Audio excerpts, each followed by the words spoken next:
Whoa, buddy. Put that thing back in its holster. We haven't gone anywhere. I don't understand. Check out the MichaelDukesShow.com for information on how to get access to the podcast. Welcome to the party, pal.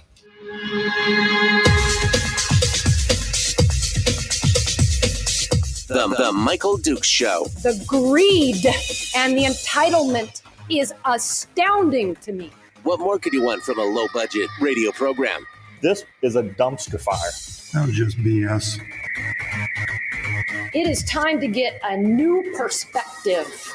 We know just what you need, and we've got just the cure. Open wide and prepare for a steaming hot cup of freedom. I just don't fathom it. The Michael Dukes Show, streaming live across the world.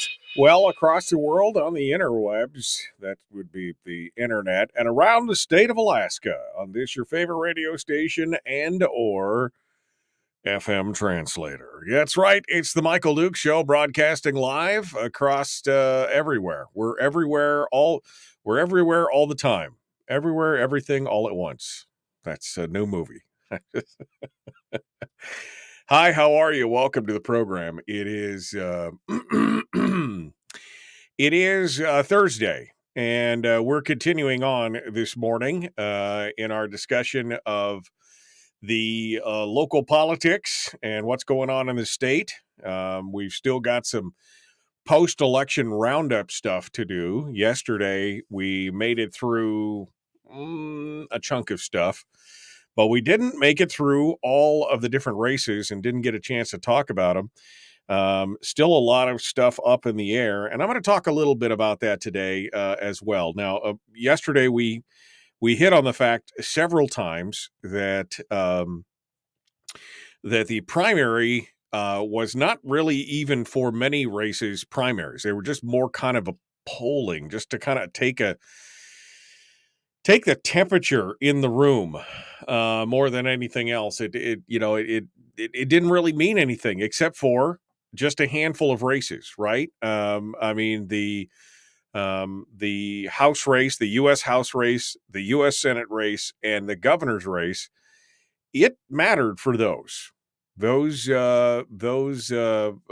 elections for the primary themselves had consequences because you had multiple people running in each and every one of those races. I mean, like 20, 30, 40 people running in some of the races as well. But all the other races, the legislative races for state legislature, the state house, the state senate, those were more sedate, and they really, again, were nothing kind of more than a bellwether to take the temperature of the room for these various districts.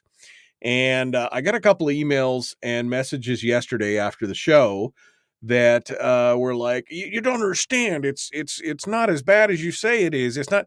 And again, we mentioned this yesterday that there shouldn't be weeping and wailing and panic in the street, right? That this was just kind of an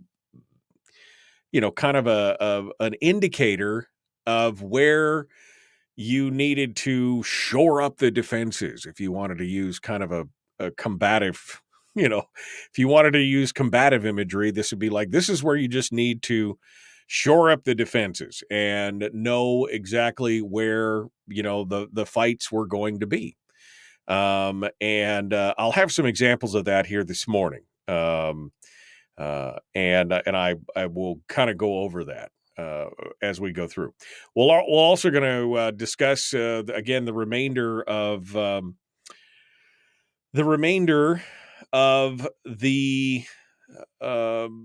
House and Senate races that I think we got through all the Senate races yesterday, but we did not get all the way through the House races. So we'll kind of do a brief recap, and we'll come back to some of that stuff so that we can share it. That's what we're gonna do. And so that's how it's gonna work. That's how it's gonna work this morning. So let's I guess we just need to get into it. That's what we need to do here this morning. Get started and start looking at some of these numbers and some of the details and everything else. So I guess that's where we're going to start. I think that pretty much sums it up for us. All right, so let's get started. I guess we'll get. Wasn't quite. I got ahead of myself here. I wasn't quite prepared for everything that I wanted to do. So let me start off over here, and we'll get things started here this morning and see what we can come up with. Joining us on the program later this morning is going to be Representative Ron Gilham. He's going to be with us, and we're going to be talking with him about his candidacy and what he expects to see. And maybe some of the changes that he'll be working based on some of the numbers and everything else as we go through. So if you're ready, we're going to dive right into this and start talking about it. So let's take a look at all the different names. Now, we did finish up yesterday right before we started talking to Mike Shower.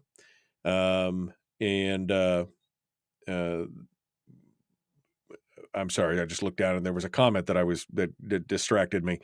We were looking at Mike Shower's district, Senate District O, which had a total of a 29% voter turnout. And the surprise to us was that Doug Massey was in early returns on this precinct, was ahead of Mike Shower by a tune of about 500 votes out of 7,800 votes cast. He was ahead of him about 500 votes.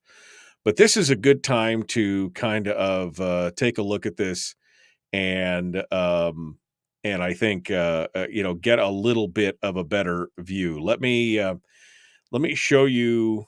Let me show you a little bit of what I'm talking about here. If you look back at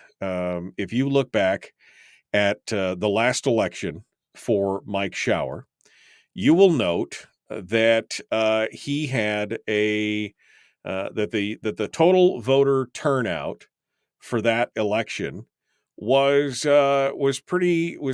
Now I can't bring the damn. I'm sorry. I'm trying to bring the picture up so that I can read the actual numbers with some authority and not try to wing it. I don't like to just wing it. But that, first of all, the voter turnout for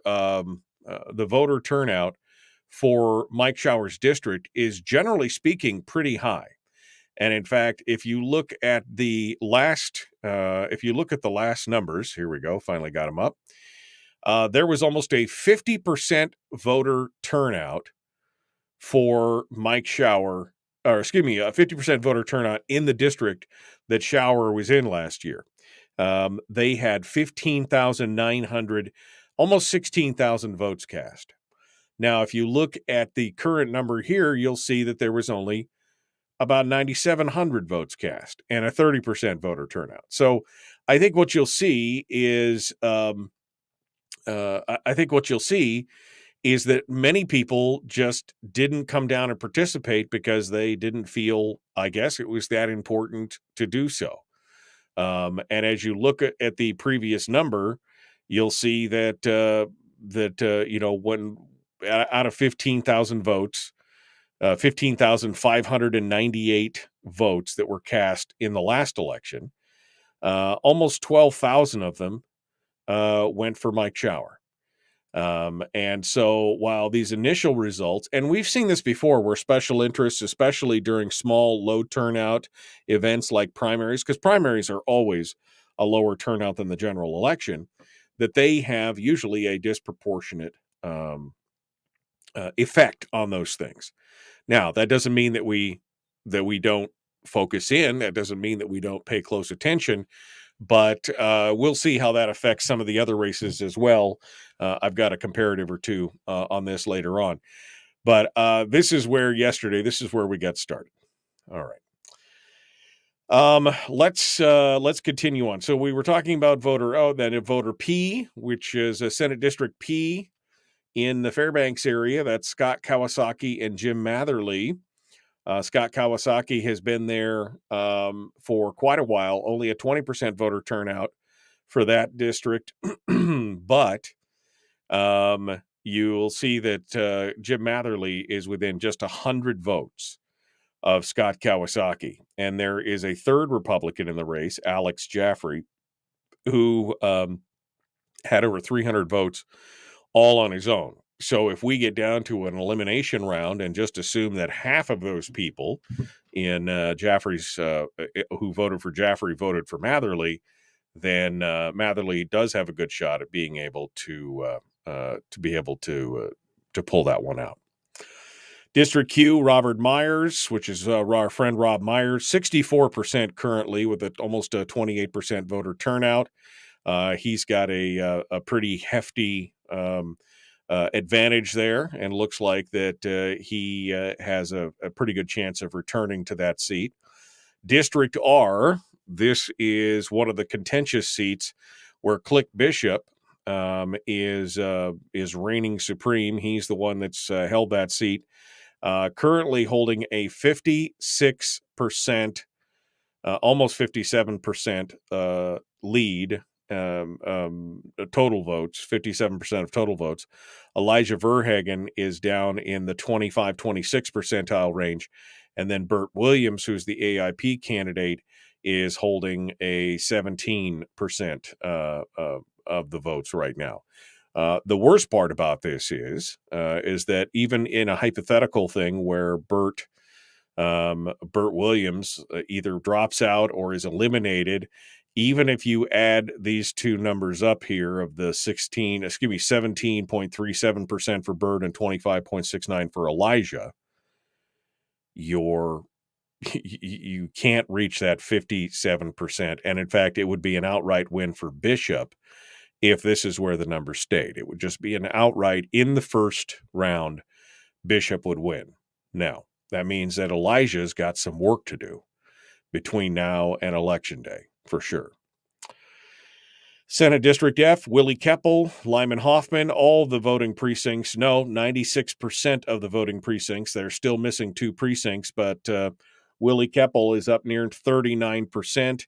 Lyman Hoffman at 60%. I think his bragging yesterday that was reported by Shower is going to hold true. He could hold that seat for as long as he wants. All he has to do is file.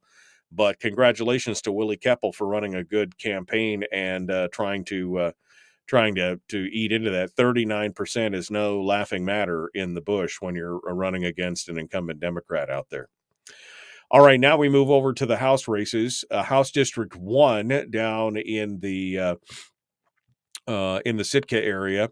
You've got Dan Ortiz, who is currently taking 51.24% of the vote. And then Jeremy Bynum, who's a Republican, and Siobhan Meggett, who's a non-declared or non-partisan. Between the two of them, they still same kind of thing that we see up in the Click Bishop Elijah Verhagen race. There's still not enough to overcome, even if both of those combined, there's not enough there to beat that 51%. So Dan Ortiz, although it is close, only 51%. So it's going to be an interesting race. In House District 2, we've got Kenny Skaffelstadt and Rebecca Himshoot with a 53-46 split right now. We'll see where that one goes. Andy Story is running unopposed in District 3. District 4, Sarah Hannon and Daryl Harmon. This is for the Juneau area. 82% for Sarah Hannon. She's not going anywhere at this point. Up in the Kodiak area at House District 5, this was one of the races that we were hoping that there would be a little bit more movement. This was Louise Stutes, the Republican, fighting it out against Benjamin Vincent, the newcomer to the race. Currently, with only 21% voter turnout, currently Louise Stutes is winning that race, 63-36%. And we heard from Carlene from Kodiak, who calls in and said that for some reason she was angry about something and had voted for Louise Stutes because I guess that was the name she knew, or she was upset with the way that Benjamin Vincent had run his campaign, or I'm not in the area, so I don't know exactly what was going on. But, this is, again, the power of the incumbency. Somebody like Louise Stutes, 63%, even though many of the folks who live in that area that I've spoken to are not happy with her or with Gary Stevens. And then, of course, we come down to the Homer District 6, House District 6, used to be House District 31. And that is Sarah Vance against Louis Flora and Ginger Bryant, with Sarah again in the catbird seat as of this moment, with 54.5% of the vote. Again, if Louis and Ginger combined forces, there still would not be enough there to overcome that. Let's hope that this one holds true. As much as we want the other ones to be overturned, let's hope that this one holds true. All right, we're going to continue here. We'll have more discussions, and then I've got some comparatives for what we were talking about yesterday. But again, remember, this is just kind of it's like sticking your finger in the wind. It's like licking it and sticking it in the wind to see which way the wind is blowing. It doesn't really mean anything at this point. It's almost like whose line it is it anyway, where the rules are made up and the points don't matter, right? Kind of. All right, we're going to continue. The Michael Duke Show, common sense, liberty-based, free thinking radio.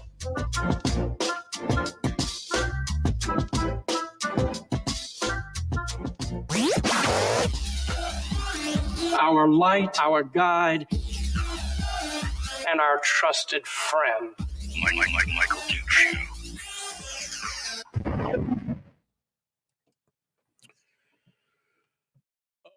Okay.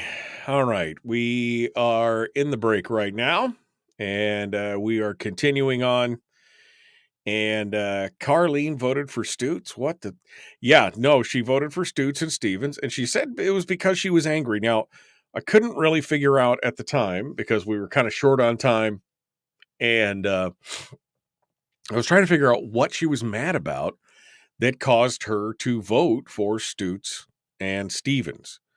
But I mean, at this point, I just don't know.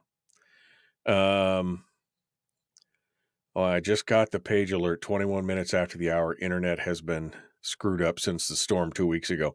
Yeah, sorry about that. We're trying to do our thing, trying to get everybody awake and aware. We're always here at 6:06 a.m. That's when you could just set your alarm to 6:06 and know that we will be kicking things off here. You don't even have to wait for the notification. You can do it all on your own. All right. I feel this so much this morning, Melody. Coffee. I need coffee. Yes, I do. I need coffee. All right. I'm going back here. Apparently somebody's been having a hard time seeing the comments, and I don't know why. I don't know what's going on. Once in a while I tap a comment and all the comments go away. Did you tap the screen again? I don't know. I hardly ever look at sometimes I look at the feed on my phone just to make sure that it's working correctly, but I never really watch Facebook Lives on phones. So, all right.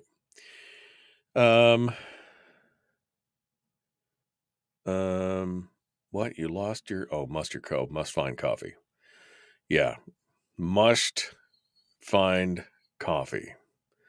It's a thing.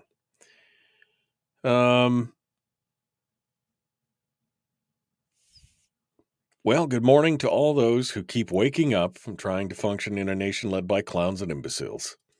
I think that pretty much sums up almost every area at this point. So many of us working people are just like, you guys are all idiots. Just every one of you. I don't care what party you belong to. I don't care what your affiliation is. They're all idiots at this point. Oh.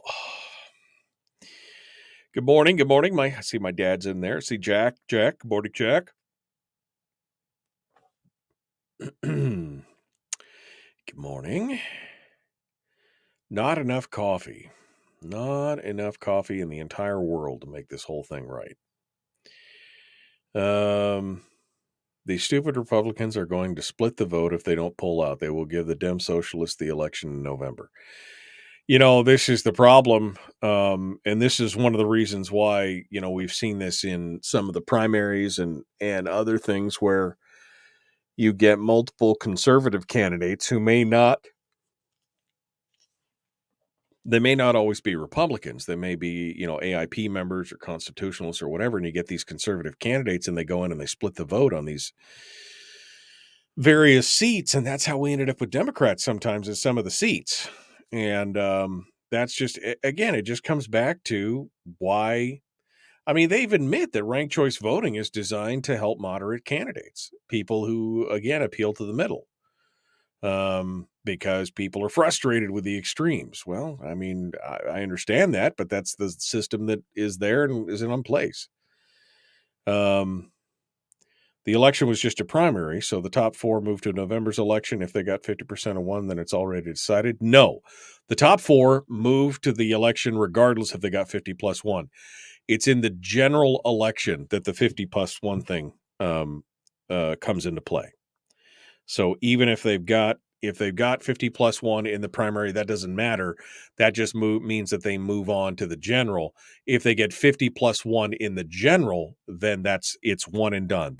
There's only one round of voting. The second, you don't go into second and third rounds. That's a good question though, because somebody else said that yesterday too. All right, let's go back to the radio here. And we'll get a feel for what's going on. The Michael Duke Show, common sense, liberty-based, free-thinking radio. Here we go.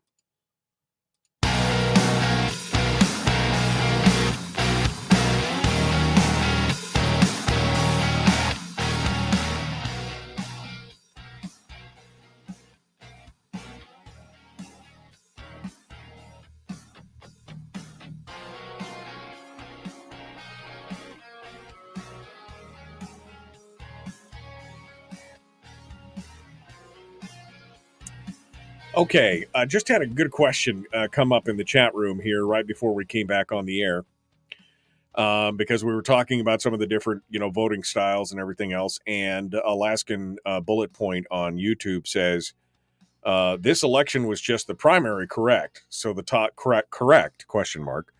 So the top four moved to the November election question mark, or if they got 50% plus one, then they're already decided question mark. And that's a good question, because that was one of the things that people were having a hard time with. So, yes, it was just a primary. The top four move to the November election. Now, that's with the exception of the front page of the ballot, which was the special general election for Congress, right? That is actually been voted, and that was a special regular election. But on the back, you had the race for governor, you had the race for the U.S. Senate, you had the race for the U.S. House, and then you had all the state House, and state Senate races. Now, those were all primaries. So whoever is the top four in anything that was on the back side of the ballot, so again, governor, U.S. House, U.S. Senate, state House, state Senate, the top four will move on to the general election. If you got 50 plus 1%, even in the general, for example, up on the screen here, I'm showing the results for House District 6, which is Sarah Vance at 54.59%. That doesn't mean that she's just won, because it was the primary and there was only three. All three are still going to the general election in November. Now, if, let's say, hypothetically, this number held true, once she broke that 50% threshold, then there would be no second round of voting. It wouldn't matter who you voted for second in a ranked choice. It would, because once somebody hits that 50% threshold with all the votes counted, then that's it. But remember, it's going to take 2 weeks to tabulate the votes. I mean, we're still not going to know the results of the special U.S. House race on the front side of the ballot. We're still not going to know the answer to that for another 13 days. We still have no, because we got to wait for all the mail-in ballots and everything to come in. They got 15 days after the election to be able to come in. So yes, so it's really just a poll. It's really just, now in one district, whatever district that is, I think it's 27. Let me scroll through here. Let me do this here real quick to figure this out.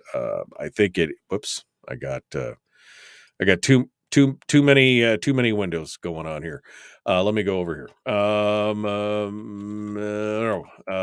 Can I find it? Wow, I just broke my Acrobat Reader. Just tried to search for something and the Acrobat Reader just went, nope, I'm sorry, I'm broken. Anyway, whatever it used to be House District 5, which I think is now House District 27, has 5 candidates in it. So this election, that was the only one of 59 separate races where this primary actually mattered. It was the only one out of all those races that this primary actually mattered, because, at that point it was, they need to know who the top four are going to be. But every other race in the Alaska legislature is in fact, and has in fact been decided by the fact that they only had 3 or less. 3 or less. That's what it was. Is what it was all about. All right. So that was a good question. That was a good question. Bullet point. Do they just win automatically in the primary? No, they have to go on to the general election. And you can figure it out from there. All right.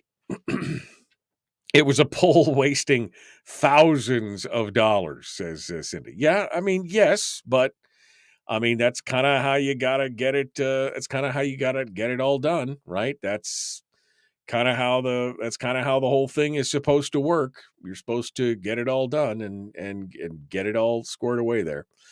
All right. Well, let me get back to what I was doing here, and I'll continue on with the discussion of what we were just what are the seats where were we on? We were on the House, right? Okay.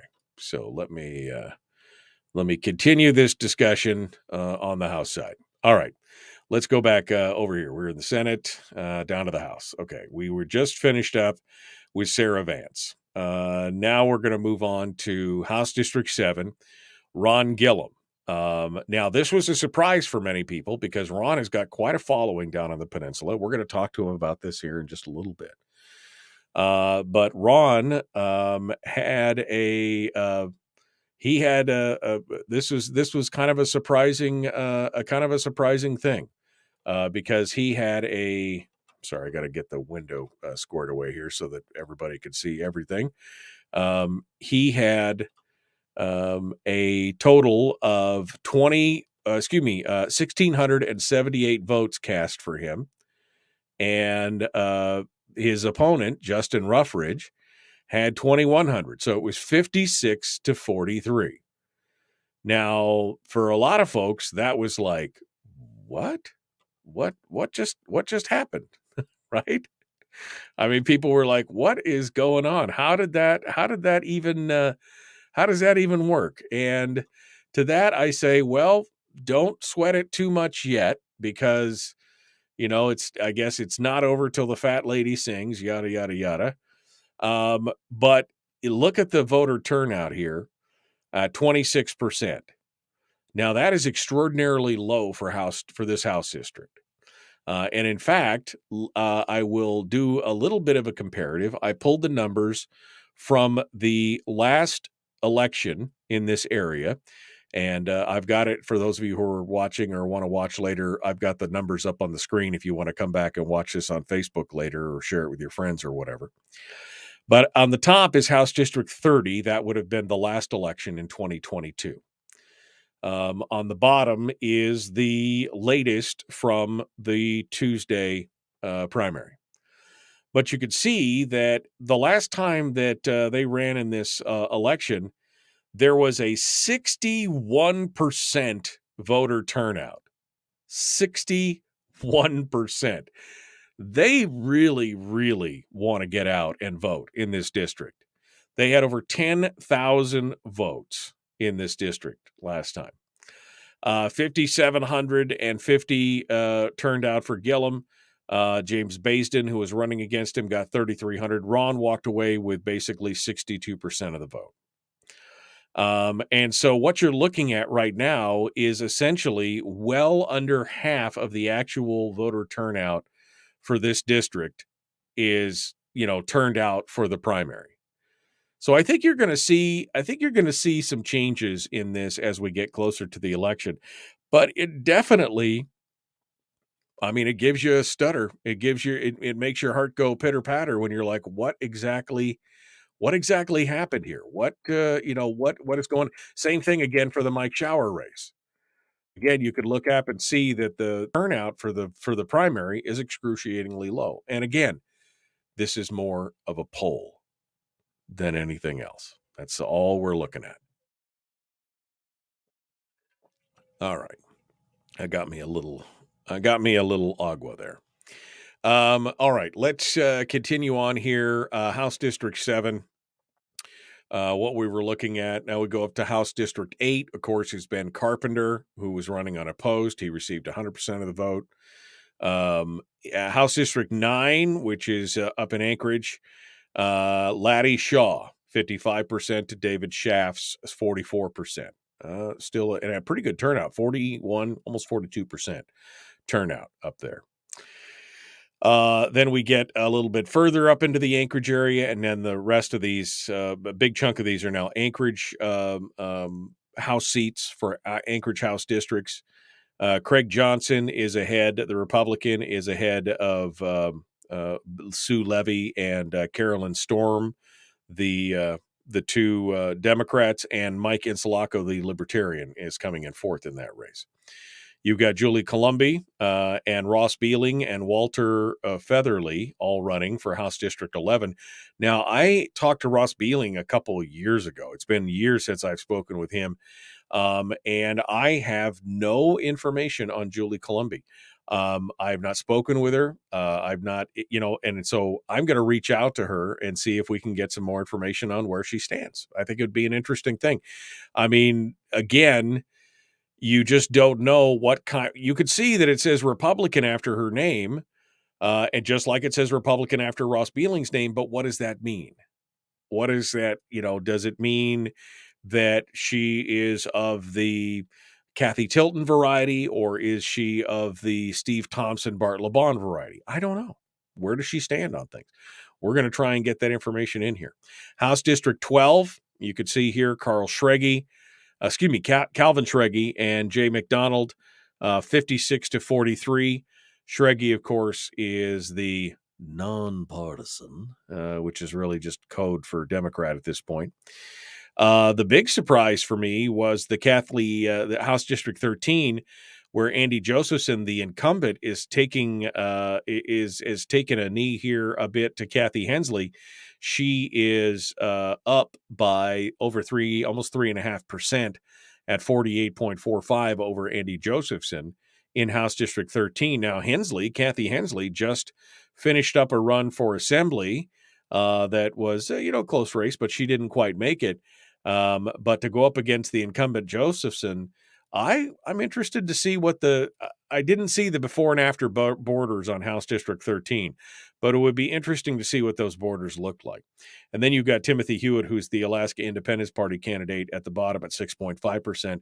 So if we assumed that if he got cycled out in the second round of voting, that probably the majority of his voters would probably go to Kathy, she has a pretty good shot at this. We'll have to see.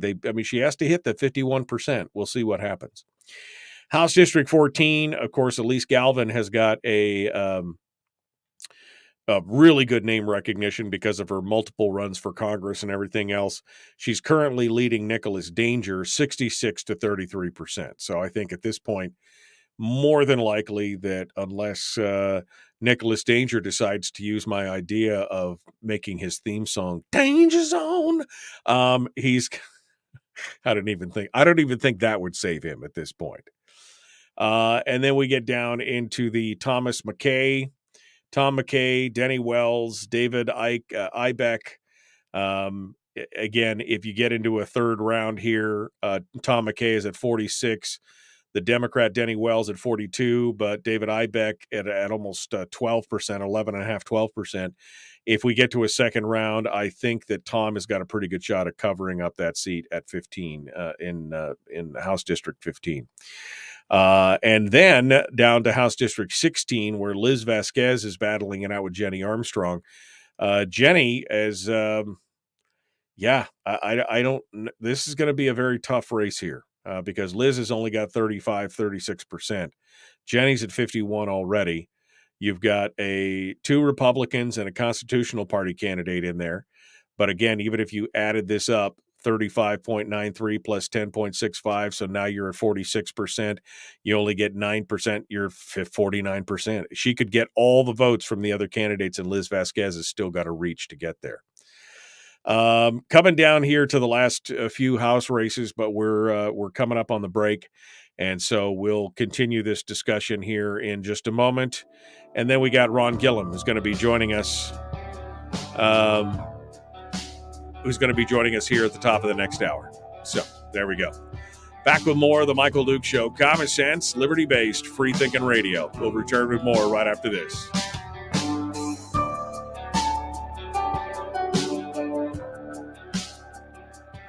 If you missed the show, you can listen to it on your time with Dukes On Demand.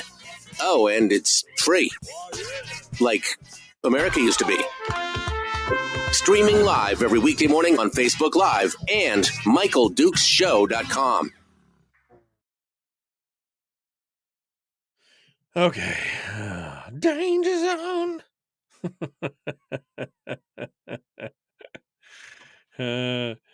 Man, it is. It's like, man, my Adobe Acrobat Reader crashed and the whole system shuttered when that happened. And then Rick can't see the comments. Everybody's lost their coffee. I didn't even have coffee this morning. And my mouth is incredibly dry today. I don't know why.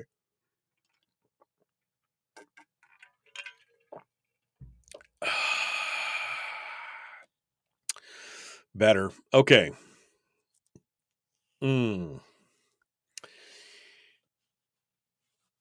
Justin Ruffridge compared to Stutz, Merrick, Rasmussen, Revak, Ledoux, Knopp, etc. If you look at his sign placement, it tells a story. Sign placement always tells a story for me. Whoever, whenever I see a group of signs together, it's like I saw Jesse Flora or Louis Flora and Gary Stevens sign side by side when I was in Homer a couple weeks ago.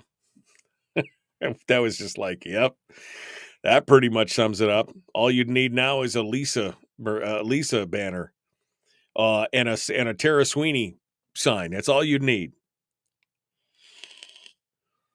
All right. Okay.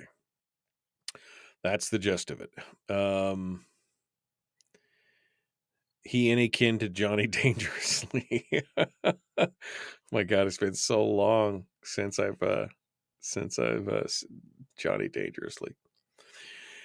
Terry, you didn't miss much this morning. We're just kind of recapping some of the stuff from the House races and stuff for yesterday. So you haven't missed much. Don't sweat it. I want to adjust something here, and it's bugging me that I can't. It's not letting me adjust it. I don't know why. So let me. Can I reset this? Can I reset this? Reset. Okay, there we go. I'm just trying to figure out why I couldn't take a look at this. Okay. Hey, look at that. When Adobe crashed, it kind of threw off my my magical, mystical skew that I had set up there. Okay. That's a little better. It's not much better, but it's a little better. No, why are you doing that? There we go. I'm a perfectionist sometimes, folks. That's just what it is.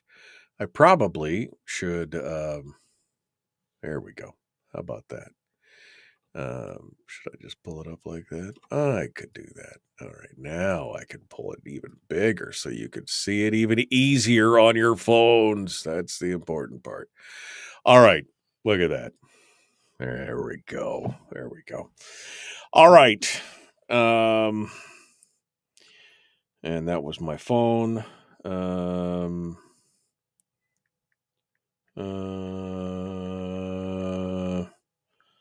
Unless, sorry, Ron's asking me a question. To do okay. There we go. We'll see what Ron says here in a few minutes here. There we go. So,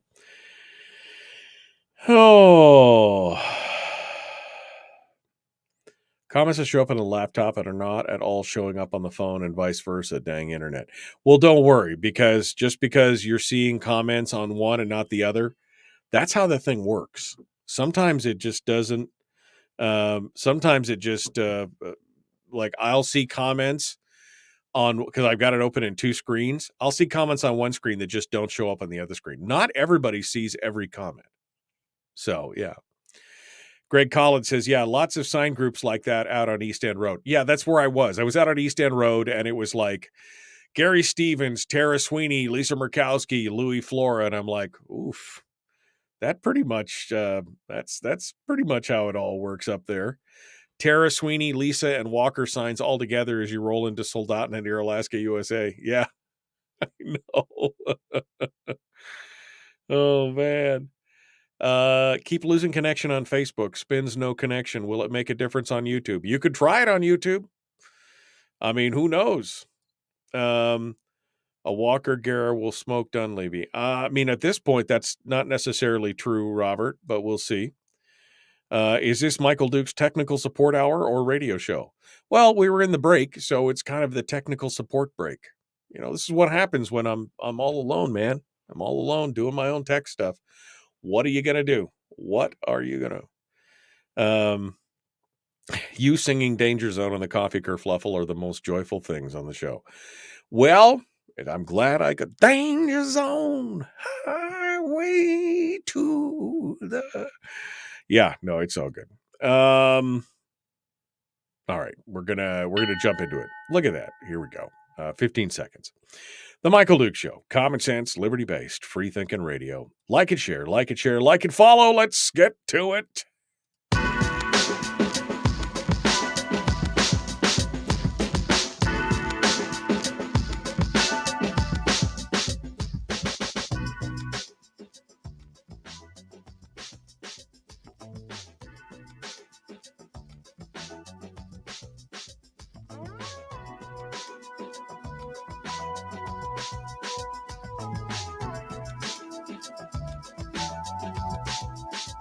All right, we're continuing now. When is the good news segment? Everybody's like, we need the good news segment. All right, we'll give you some good news later on, maybe today. We'll see if we can pull a good news piece out, see what we can find.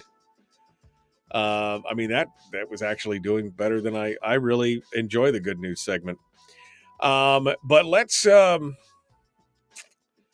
pull back over here and take a look at, we're finishing up. I think we were up to House District 17 or 18.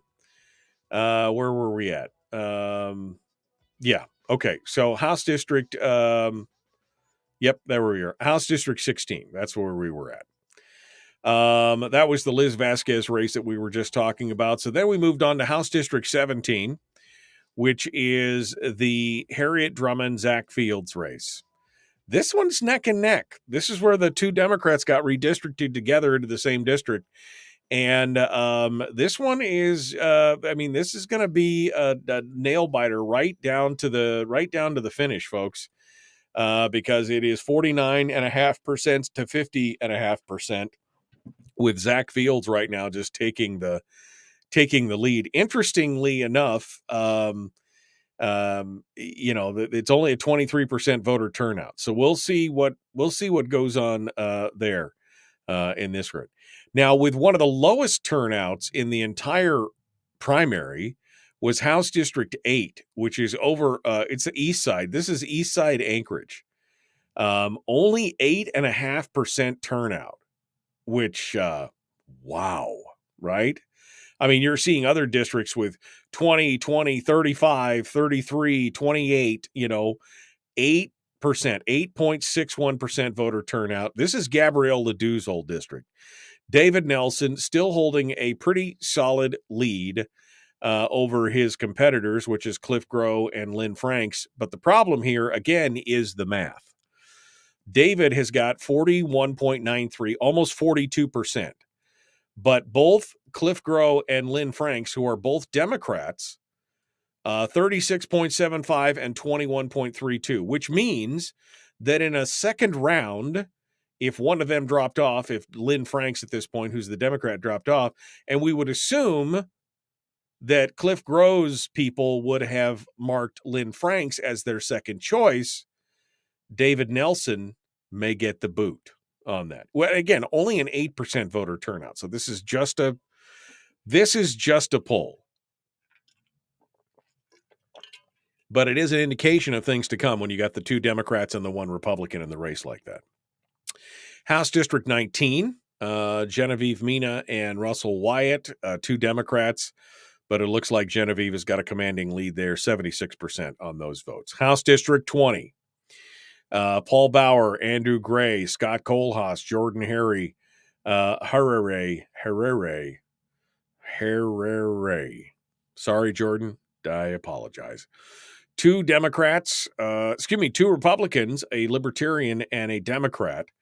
Right now, though, Andrew Gray, 50%, And all the secondary votes would have to vote for Paul Bauer, the Republican, to even make that a horse race at this point. We'll see what happens in that one.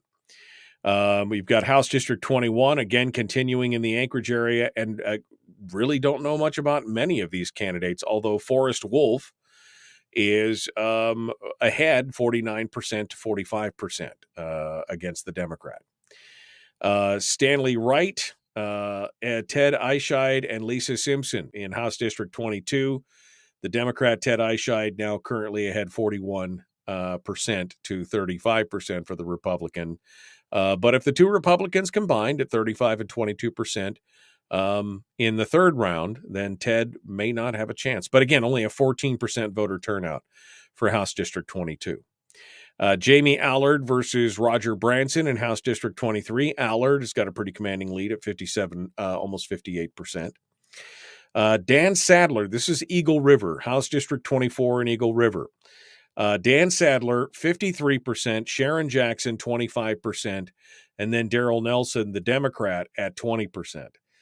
Now, this is kind of sad because Dan Sadler is part of the kind of the good old boys club. He is one of the old school legislators who is part of the, kind of Bart LeBon, Bert Stedman kind of melange that's out there. And he's the one that's been running around demanding that we need to have a binding caucus. Now, he said one thing in some settings and something else in another. But there was a recording of him the other day going out there and basically saying, we need a binding caucus to get anything done. And so he is currently sitting at 53.83%. And that's with almost a 33%, 32.5% voter turnout. So if anybody, if somebody needs to get behind Sharon Jackson here and really prop this up, this is going to be a tough one. House District 25, which is Delana Johnson out in the Valley, 70%. She's got that pretty much sewed up. Same thing with Kathy Tilton in House District 26. She's running against the Libertarian, Daniel Stokes, 81% for Kathy Tilton, although I wouldn't mind seeing a Libertarian up in there. David Eastman, 52% of the vote with 23% voter turnout, which is a low voter turnout for that area, against Stu Graham and Brendan Carpenter, who we had on the program earlier. Even again at 52.25% with this combined total, it's going to be difficult for an opponent to overcome Eastman's incumbency and his fan club. Eastman's got quite a following out there. So it's his race to lose at this point. Then we get over into the House race for House District 28. You've got Jesse Sumner, Steve Menard, Rachel Allen, Jessica Wright, all Republicans, all duking it out over this. And Steve Menard is currently ahead at 34.37%, which I'll be honest is a little bit of a surprise to me. Well-known name, colorful past, but still out there, 34.37%. We'll see how that rolls when it's all done. George Rauscher in his district, 29, 74% to Elijah Haas's 25%. And then Kevin McCabe, who seems undaunted and undamaged by the smear campaign that the people at the National Gun Rights Association and the Right to Life people, they are trying to run him down at every opportunity. But it seems like people are, I think that they're seeing over that right now. 48% for Kevin McCabe right now over Doyle Holmes, the Republican, at 28. And then again, you've got Joy Mendiola, who is the Democrat, who's kind of a stealth candidate, hasn't filed for APOC, doesn't have a website, doesn't have all that kind of stuff. District 31, Bart LeBon, Kelly Nash, Maxine Dilbert. Bart LeBon is up 38. Maxine, the Democrat, 36, with Kelly in the middle there. Bart LeBon will win that if it ends up into a third round, unless Kelly can overcome that. We'll see what happens here. Timothy Gibbons, Will Stapp, and Van Lawrence. Van Lawrence at 32%, Will Stapp at 48%, and our friend Timothy at 19%.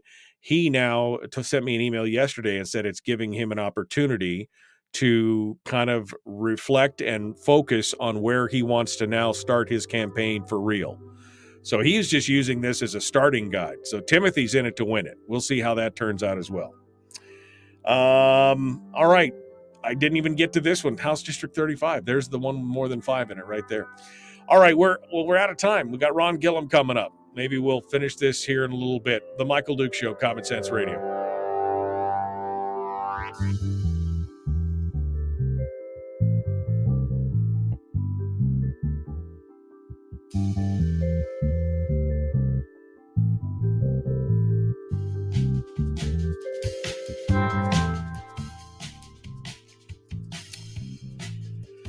Okay.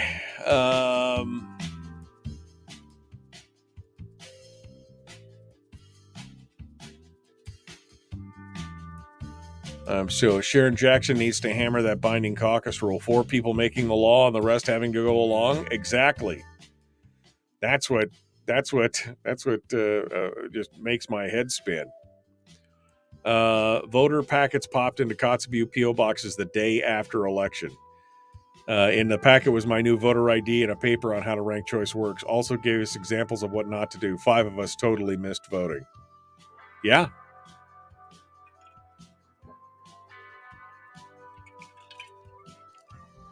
All right. Rob Meyer says that the turnout at that, the low turnout in David Nelson's district is mostly because it's mostly J-Bear and the military don't come out to vote, which I always found weird. I mean, you would think that you're the ones out there defending the whole freedom system.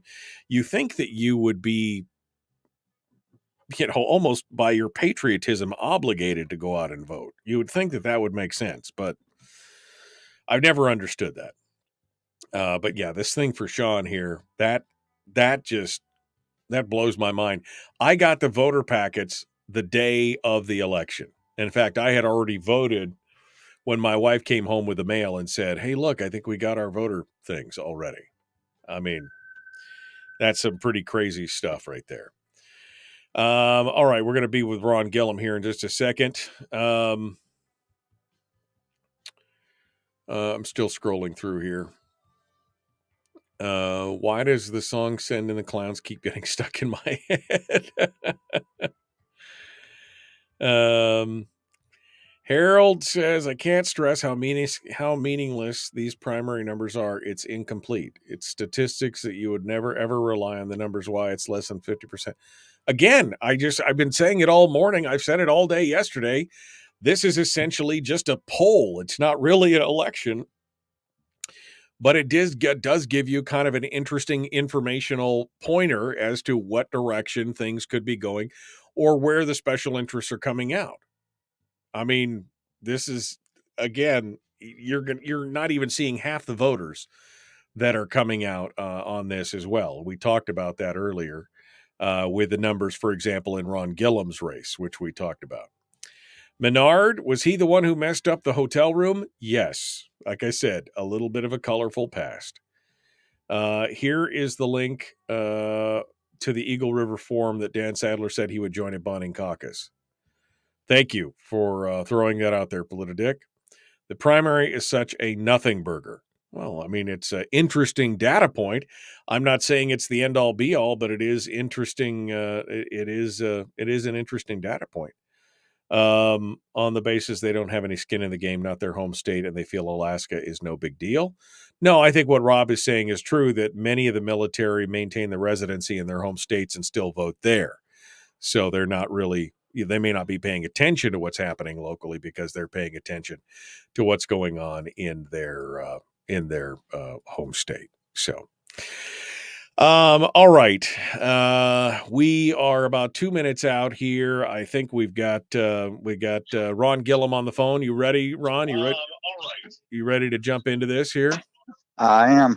Okay, good. Yeah, you'll have to turn the radio down in the background there. Yeah, I'm going in a different room. Okay. All right. So we'll be back to you here in just a hot second. Don't go anywhere, and we'll get things started here in just about 2 minutes. We'll get things kind of squared away, and we'll chitty chat with you to see what you have to say. I forgot to put something else up here, so this is why I'm doing this. And what's the new district? What's your new district, Ron? Is it 7? Is that what it is? Yes. Okay. Yes, 7. 7. Okay. All right. Hold the line here. But just again, I swear, and I'm gonna complain about it for the next couple months until I memorize all the different house, all the new different house district numbers for where everybody is, because I mean, it only took me 2 years to memorize the last ones and be able to remember it, and even then I had to look it up occasionally. All right. A political activity is not allowed on base, says Edie. Yeah, no, so they can't put signs and do stuff up. They can't campaign. The only way that you can reach the military members is basically through radio and television ads. You can't put up signs in yards and things like that. So, perhaps it's a gauge, says Gail. She's talking about the primary now because Harold's poo-pooing the primary for anything. Perhaps it's a gauge as to how high one needs to roll up their sleeves for battle. Yeah, that's kind of how I look at it. It's not the end-all be-all, but it is definitely an interesting barometer as to where things may lay. That's the bottom line on that. So appreciate that. Okay. Right now I'm ticked at people who don't vote, says Herder. Herder, you know that the turnout for a primary is always lower, by usually an order of magnitude lower. So don't get too bent up about it at this point. Haven't voted in 20 years, never will I again. Not sure why we're here every morning talking political like this, just makes my day worse. If you haven't voted in 20 years, I don't know why you're listening to this program, Jimmy. Because you got nothing to complain about if you can't, if you're not voting. Remember, government's what's happening to you when you don't pay attention. All right, we got to go. Jumping into it, hour 2.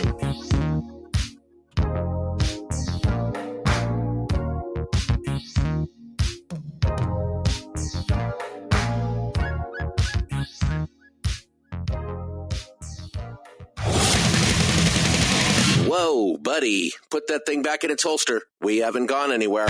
I don't understand. Check out the MichaelDukesShow.com for information on how to get access to the podcast. Welcome to the party, pal.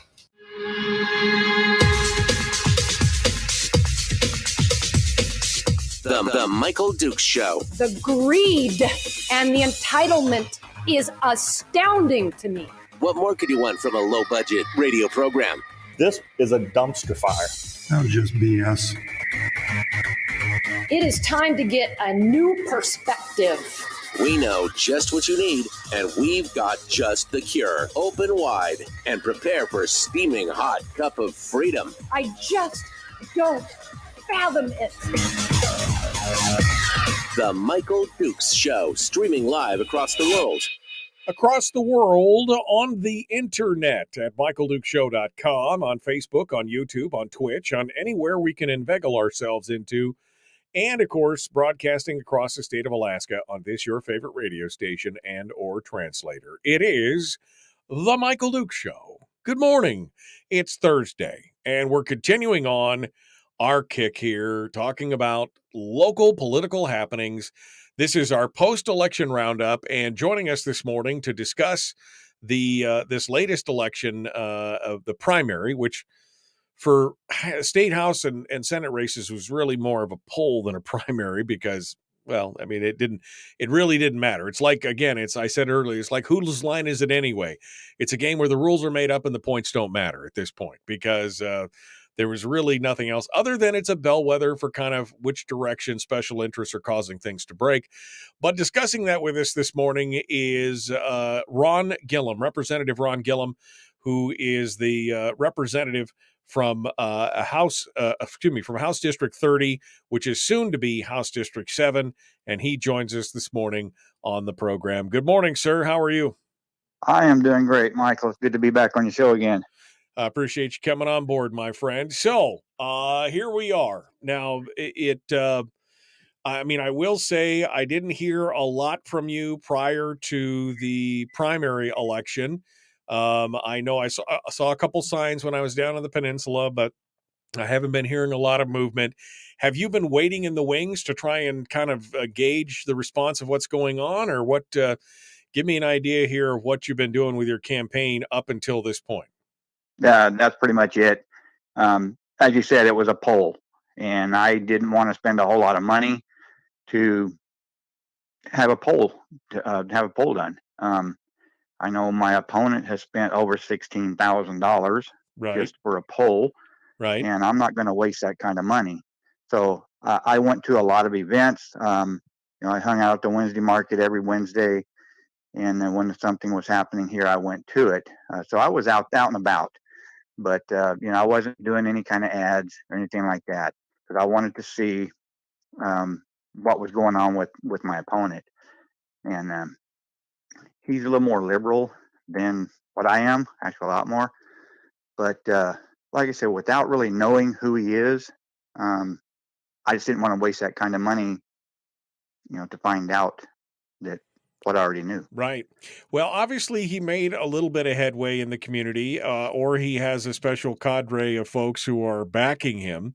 Because, again, as we look at the numbers that came out of this last, and again, this is just kind of more of a poll than anything else. You could see that he pulled 56% of the overall vote in the district. Now, interestingly enough, I did some comparatives, and I pulled the results from your last election, and I have them up on the screen right now for folks to take a look at. But first and foremost, the big thing that struck me is to show how, I guess, immaterial the primary was in many ways for these districts. I looked at just the turnout. The voter turnout in the primary was 26.19%, which in compared to some communities is actually pretty darn good. But when you compare it to the actual election from 2020, your district, 61% turnout in the district. I mean, these people want to vote. They want to have their voice heard. So you're seeing less than half of the turnout for this primary, and you received a significant number of votes, 62% in the last election. So again, I would say that based on statisticals and historicals, this is your race to lose in the long run.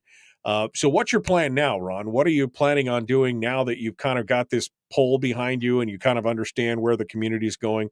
What's going on? So one thing I have to do is get out there and tell people that what they're hearing about me is not true. There are falsities being spread about me that I'm having health issues. That is not true. Sure, I had a heart attack. I had it on Thursday. I was back in Juneau on Tuesday with a clean bill of health. Right. I've been to the doctor numerous times. I am 100% healthy with no damage to my heart. So the health issues that are being spread is not true. So that's the first thing I want to do. I'm going to start running ads. Is this something that they're like playing around the community, that you're on death's door, or that you're gonna keel over at any moment? Is that the thing? That was what I heard from one person. Well, you're going to go down and you're going to die on us. And I really, really. So yeah, I mean that was one thing that was being said.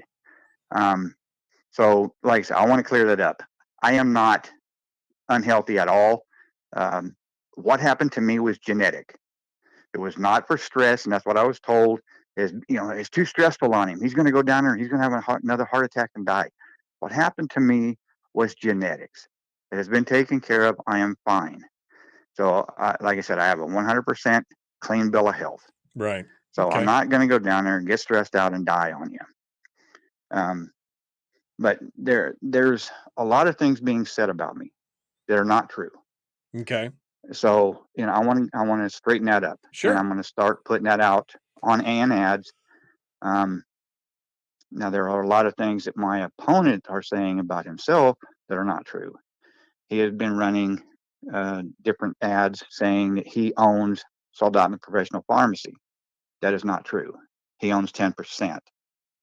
And the other 90% is owned by a corporation in Washington. I mean, do you think that's splitting hairs? I mean, to say that I'm an owner or that I own, or, I mean, do you think that matters? I mean, at that point, if you're an owner in, or you are the owner of, do you think that, I mean, is it the little thing to you that matters? Little things add up to big things. It's trust. Yeah. And when you start out telling somebody one thing and it's not true, then how much farther will you go? Okay. In order to get what you want. Okay. So, but he's part of the old echelon. He was, from my understanding, recruited by somebody who's not going to be in the legislature anymore.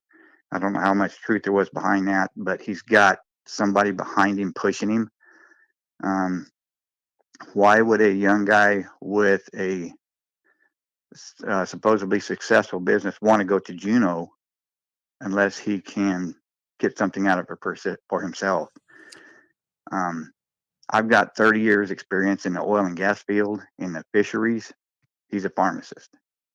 I mean, I just feel I have a whole lot more going for what we need, especially at this time, than a pharmacist. Life experience than, yeah. Yes. Saying, I mean, Yes. I would just make the argument, Ron, that if somebody, I don't think that there's necessarily a monetary, or maybe a power gain out of it. If somebody wants to run, sometimes they run for reasons that have nothing to do with money or power. But I mean, I think we need to differentiate now what your policies are. I mean, has he talked anything about his policies? Has he talked about what would make him different than you at this point? Well, when we were hashing out the budget and we were going to concur, so everybody gets their full dividend, he sent me an email that said, "Do not concur." So that tells me he is for government first, dividend second. And, I voted to concur, and we, of course, didn't. And we lost, half of our dividend. Right. Right. So that's one thing that we differentiate on. He is pushing he is going to reinstate the defined benefit. And that's something we fought against. He has voted 3 different times to keep us masked in the park. And I am absolutely against wearing the masks. It is a personal choice. If you want to wear it, that's fine. Don't force us to do it. We had an incident here in the park also with the drag queen situation. Right. And he was asked point blank, I want your personal opinion. He has never answered that question. He keeps saying, well, that's just a policy question. No, he was asked personally his opinion. We had a meeting and he got up and walked out. Then he claimed it got dangerous. Total false. It was not dangerous. He claims just got upset. He claims that the meeting got dangerous. Is that what he Yes. was? Okay. All right. It was just dangerous and I feared for my life, and he left. And he stated that there was a gentleman there that had put the meeting together, one of them, and him and his wife. His wife went out to talk to my opponent, and he told me that her husband was inside blocking the door so nobody could get out to get to him. Absolutely not true.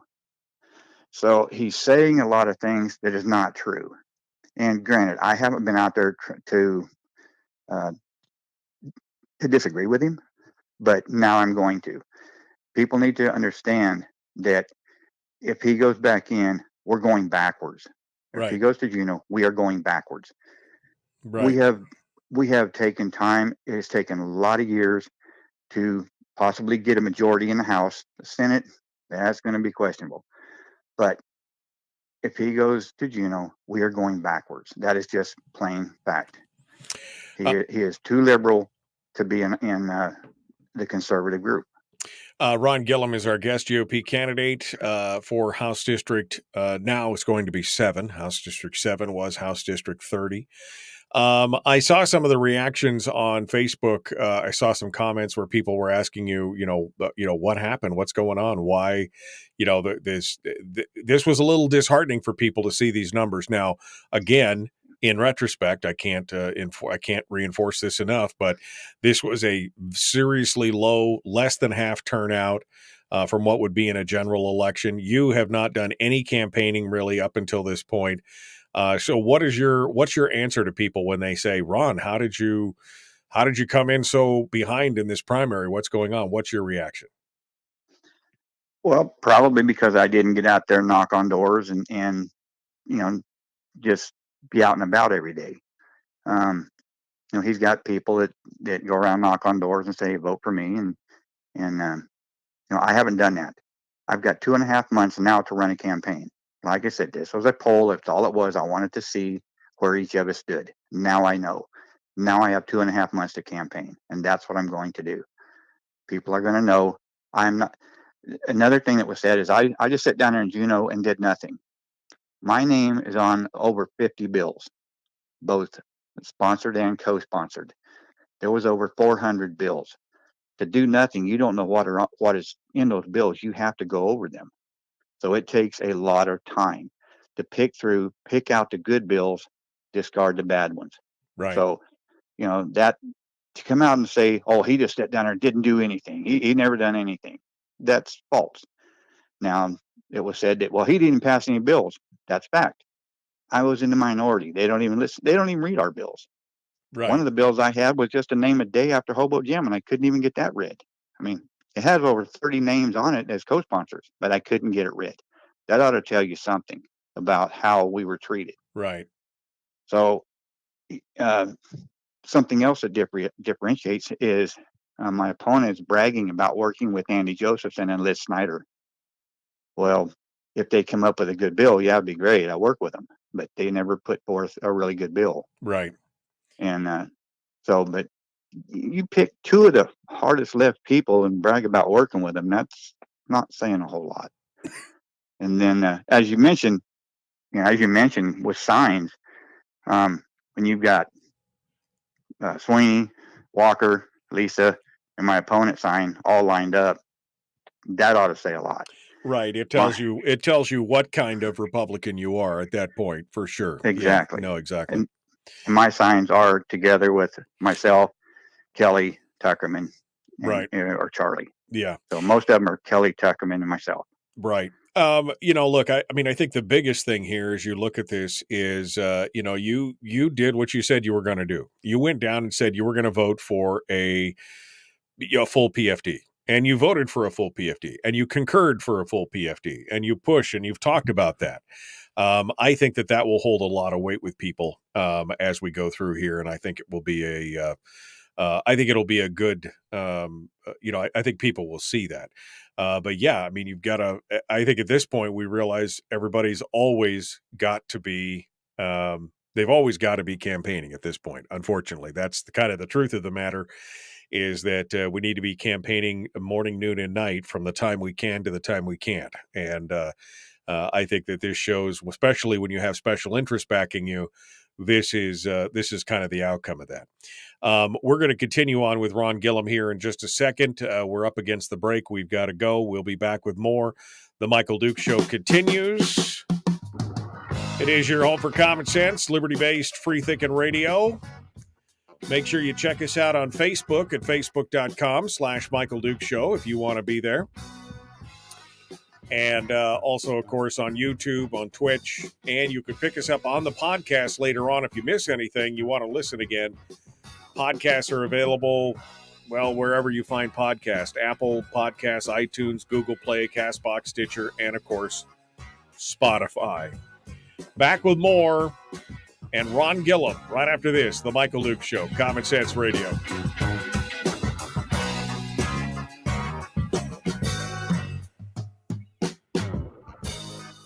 We're broadcasting live through a series of tubes. Allowing all of these entities to provide streaming stuff going on the internet. Well, it's kind of hard to explain. Sorry. Streaming live every weekday morning on Facebook Live and MichaelDukesShow.com.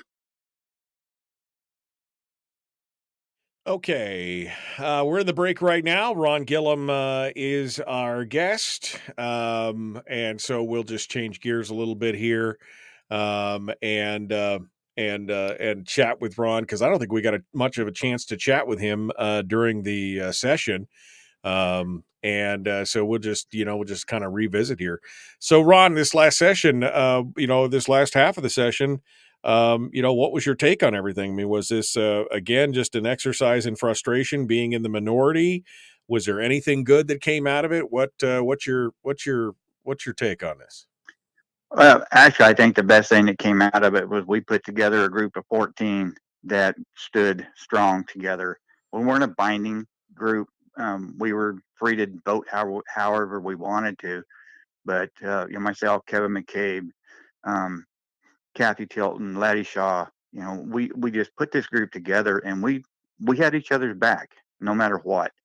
Unfortunately, there were some that weren't willing to join in with us. Right. But that was one of the good things. What was, I guess, most surprising was, and it sounds funny to say, is it wasn't as bad as I thought it was going to be, but it wasn't as good as it could have been.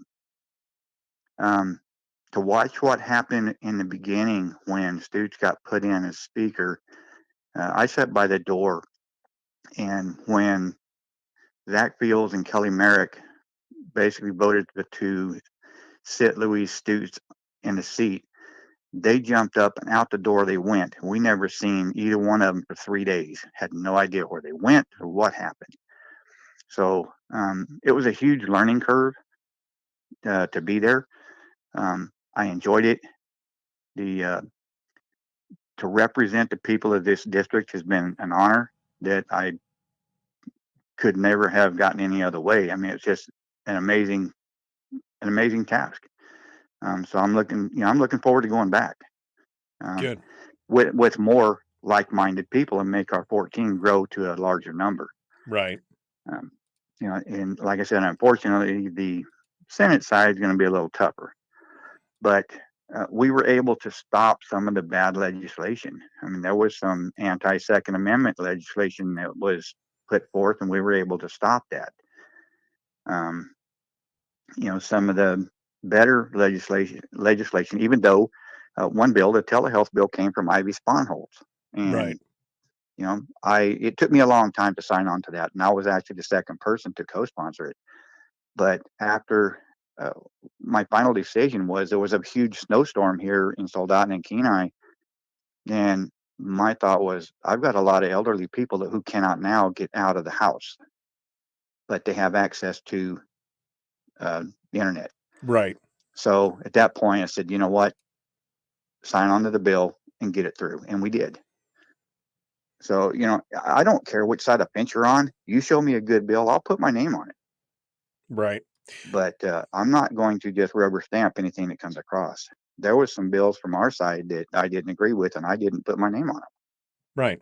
Well, and that's what we're looking for. We're looking for somebody who will vote on the merits of a bill, not simply march in lockstep with whoever's holding the baton, so to speak.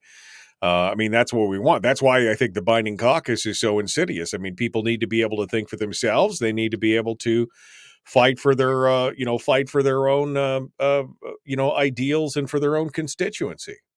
Exactly. I will not join a binding caucus. I'm sorry. That is my vote, is my personal thing, and it's the people of this district. If they say to do this way, even if I'm against it, if the majority of the people in this district say, we want you to do this, I will do that. I work for them. So, to go down there and say, well, I'm going to have to do this just because somebody else told me to, that's not a representative, not at all. Right. Ron Gilham, our guest here. We're about 20 seconds out from returning to the radio, so hold the phones, and everybody get ready. Make sure that you like and follow the show page, and that you subscribe and ring the bell on YouTube. Do all the YouTube things as well. Let's get back into it. Common sense, liberty-based, free-thinking radio, The Michael Duke Show. Here we go.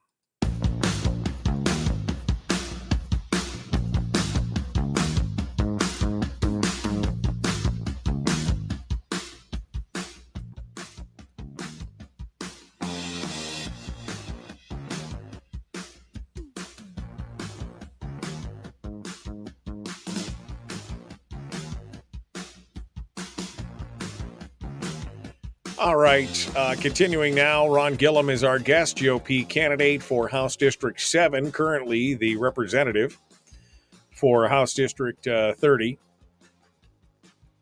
Ron, people were asking, so what's the state of your campaign now? What do you need? Do you need help? Do you need financial help? Do you need people walking, waving signs? Do you need, the folks want to know how they can help Ron Gilham in his quest to get reelected here for the state house? To all of the above. We can use finances. We could use door knockers. We'll accept help from anybody that's going to be willing to help. So, the finances are going to be big because we're going to have to start running radio ads and get internet ads and, flyers and letters. And so the finances are going to be big. I do have some money left over because I haven't been spending it, to find out where we're going to stand. Right. So I do have a little bit, but I will need a whole lot more because I don't have the unions behind me. If you look at the APOC reports, my opponent has 3 unions backing him. He has Louise Stutes backing him. He has Kathy Giesel backing him. It's kind of a who's who of the Democrat side. Right. So, I'm not going to accept the money from the unions because they're not going to control me. Nobody's going to control me except the people of this district. They're going to tell me what they want done. Well, and again, I guess if you follow the money and you see who's supporting whom, and again, the APOC is always a good bellwether to kind of see where a candidate sits and who supports and who. When I see names like Giesel and Louise Stutes and Machicki and some of these other ones, I realize exactly which direction this candidate is coming from and where they're going, and that's a big thing for me. But it means that also that folks need to, if they want you to return, that they need to step up financially, with time, with treasure, with effort to help you get the job done. Yeah. Like I said, it's going to take a lot of time, a lot of door knocking because he has, I don't know if they're people that's working for him or who they are. They're young people that's going around knocking on the doors. And I had one person tell me that they came up, knocked on the door. When they said they weren't going to vote for him, why aren't you going to vote for me? And they just pestered and badgered. Why not? Why not? Why not? Why not? Why not? And actually made the lady cry. So, I mean, well, that's what he's doing, intimidation. You're not winning friends and influencing people like that. You're not, that's not the kind of stuff you need, for sure. Ron, as you go back and you, let's just assume that you're going to go back. What is going to be what are you looking to fight for in this next, in this next session? What is it that your focus is going to be on going into the next session? One of the biggest issues is I want the chairmanship of Education Committee. And to be honest, when I went down the first session, education wasn't even on my radar, but I wanted the fisheries. Louise took me off of fisheries and I ended up with education. And that was a godsend, actually, because looking at our education system, in 2018, we were spending $22,000 per student. And about 3-4 weeks ago, the new study came out, and we went from 22 to 28,000. So, they're talking about flat funding, and that's not true. My biggest question is, where's that money going?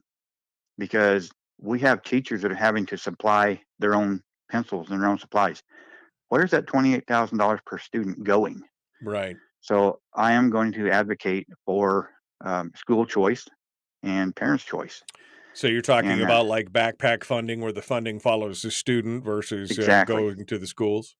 exactly. And I already have a couple of bills drafted to do that. Another thing is, and I got in the middle of this when I had the heart attack.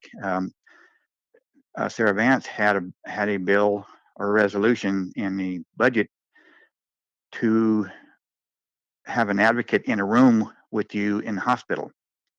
I spent Right. 3 days in the hospital with nobody. Right. I mean, I wasn't going to die. Don't get me wrong. I wasn't going to die. By that time, I was in good health. But there are people in there who are dying. I have a really good friend whose mother died in the hospital without being able to have anybody allowed in her room. That is wrong. I am sorry. That is wrong. So we are going to advocate and get that through. Fisheries, we have to do something about our fisheries for everybody, not commercial, not sport, for everybody.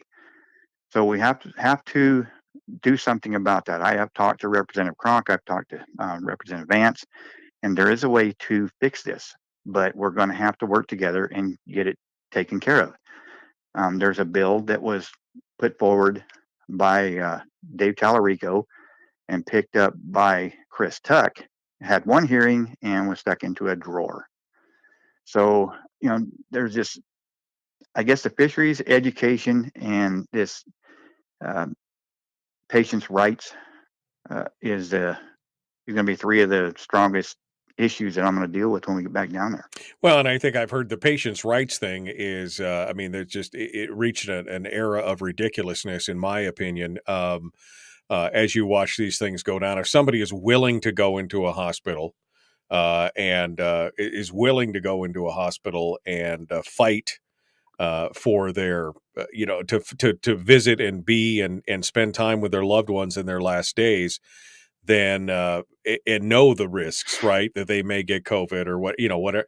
It just seemed to me that was really the height of brutality, from bureaucracy, that they made those decisions. I don't think anybody should die alone. I don't think anybody should have to go through that when they're suffering, and I think that it makes sense to have that. And I'm glad to see that more and more people are talking about it. Because even if there is if it's a pandemic or something contagious or whatever, I would know that. I mean, I'll be honest with you. If my wife was in the hospital, you'd have to call SWAT to keep me out of the hospital. There's just no way. I would be in there, and you best bring it on, because I'm going to go in there and be with my wife if she's in the hospital, regardless of what else is happening. Yeah, especially if she's, possibly going to die. My daughter is an ER nurse, and they wouldn't let her in the hospital with me. So that's just plain stupidity. She's in a hospital every day working, but yet she can't come in there and spend time with me. Yeah. So that is a huge issue. There again, that is where my opponent and I differentiate. He refused to give out ivermectin during the pandemic. And then when he finally decided, well, he would, then he would make excuses. Well, you're too big, or you're too small, or but he refused to give and he refuses. He just says, no, that's not true. That's not true. I give out. No, he didn't. I mean, I've talked to numerous people who said he refused them. With a doctor's prescription, is what I'm saying. Exactly. Yeah. Exactly. Doctor prescribes it. They walk in. He says, no, I know better than the doctor. Sorry, I'm not going to do it. Exactly. And who knows better than your doctor? With my prescriptions, because now being with the heart attack, I have a couple of prescriptions I have to take. I've picked them up in Juneau. I picked them up in Anchorage. I picked them up in 2 different places in Soldotna and Kenai. So which of those pharmacists is going to have the say over, well, we don't think you should take this. We're going to give you something else. Right. Or just knows. Just deny you. This is the whole off-label argument that it just kills me, because I've seen my doctors and my wife's doctors and my kids' doctors say, we're going to prescribe you this medication. Here's what it was originally meant for, but we found out that it also does this, this, and this. So don't be too put off by the fact that it's I think one of the medications that somebody was taking was a medication for bipolar disease, bipolar disorder. And they go, but don't take anything, because here's the fringe benefit of it. And I was like, okay, I mean, that makes sense. I get it. But you've got pharmacists now deciding, no, you can't take that because you're not diagnosed with bipolar, or you're, I mean, that's insane. Your doctor knows what's going on. The pharmacist is there to just make sure that you're getting the proper dosage, and that you're, that they're the federal regulators for this kind of stuff. It's insane to me. Yeah, exactly. And now I will say that, if a doctor makes a mistake, well, whoever types up the prescription, so you're supposed to have 10 milligrams of something, and they put 100 in a pharmacist sees, well, that's 10 times what the normal prescription is. They can question that, but they can't say, well, you're supposed to be taking this. Well, we think you should take this. Right. That's not their doings. Yeah.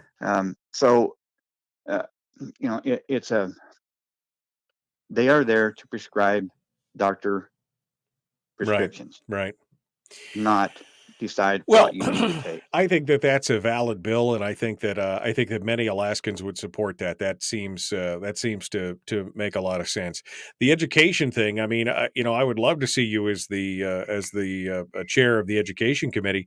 I mean, my question is, what about the funding formulas? What about breaking up into them? What about, and what's your take on this latest decision by the Supreme Court that the legislature does not have the right to forward fund things unless they have the money in hand? I mean, is this a good thing in your opinion? Yeah, it's a good thing. How do we know what's going to happen next year? When you're taking over $1 billion and paying something forward, how do you know you're going to have the money next year? You are guaranteeing money that you may not have. You work for a paycheck. I come in, I say, okay, next year we're going to double your pay. So now you're planning on that. And then all of a sudden, we've lost one of our contracts, two of our contracts, and we can't do that. So you're going to get upset. That happened here on the peninsula.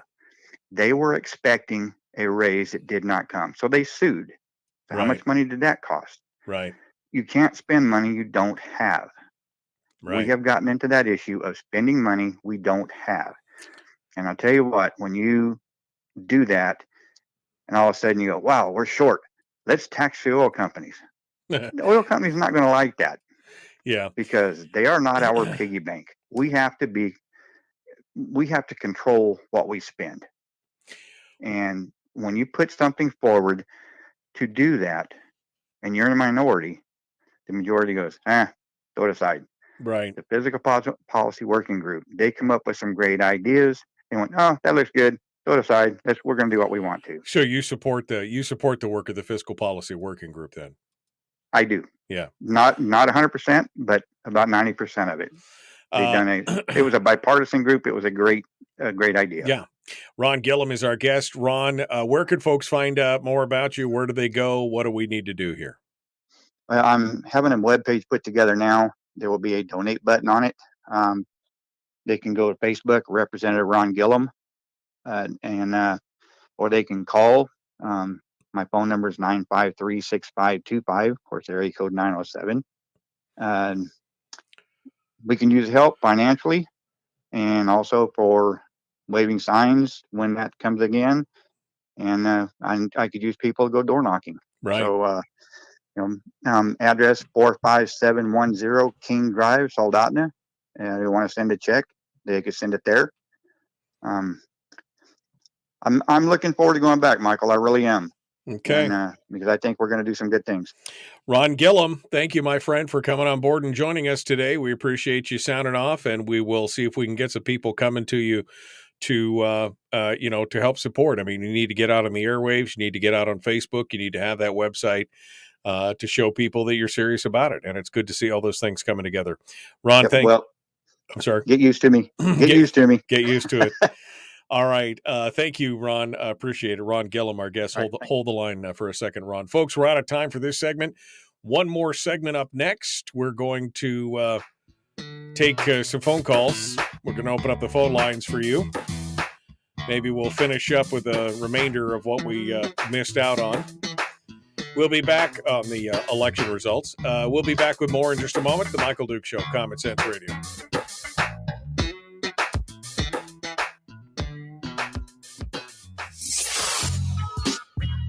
What is that? Common Sense. Regularly heard on American radio. Michael Duke Show. Radio. Okay, final thoughts. Ron Gilham here. I was running out of time, so I apologize, but I wanted to make sure I got to the break. So I'll give you the chance here. Final summation and thoughts for folks out there who may be listening down on the peninsula or listening on the replay or the podcast. Any of your final thoughts, something we didn't get to, whatever. I'd love to hear what you have to say. I appreciate the time. And like I said, get used to me because I'm just now getting started. So I just want to expose who my opponent is. I haven't said anything. And a lot of people down here know who he is. And so I just, I'm going to try to do what I can to keep our conservative group together. Like I said, he is too liberal for our group. And I think he would be one that would jump to the other side. So, just bet your candidates. I've done what I said I was going to do, and I will not change. So, I appreciate their votes, and I have a great group of people behind me. So, if you want to go backwards, then by all means, your vote's what it is to you. And if you want to keep going forward, then I appreciate the votes. And so, like you said, there's about 7,000 or 8,000 votes out there still. So I feel pretty good about what's happening. Okay. I felt really bad until I saw Mike Shower was losing. And I went, how is that even possible?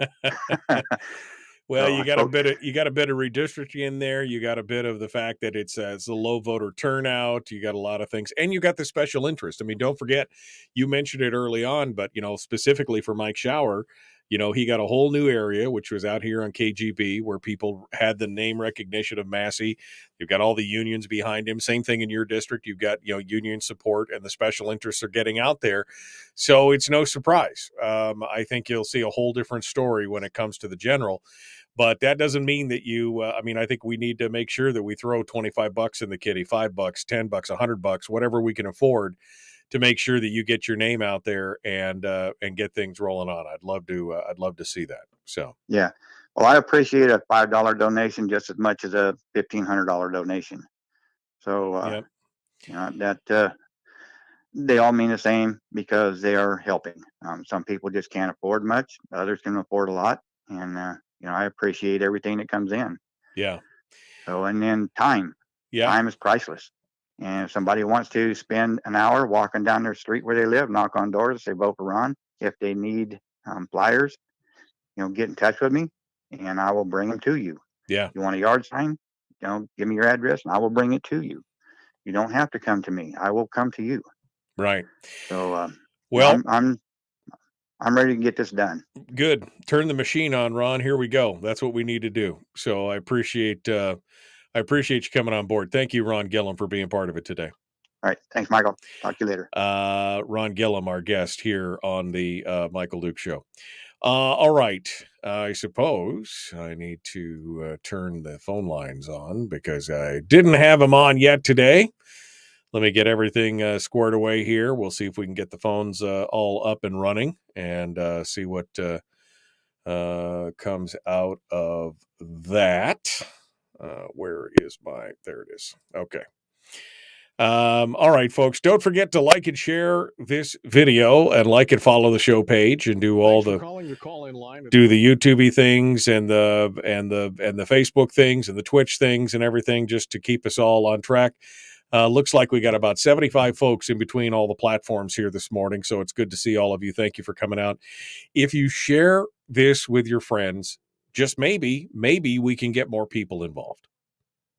Yeah, I mean, that's what I'm hoping. I'm hoping that we can get more people involved in the daily show. I'd like to consistently see 100 people every morning here in the chat rooms between all the different platforms. I could see this new software I got is nice because it shows me the consolidated.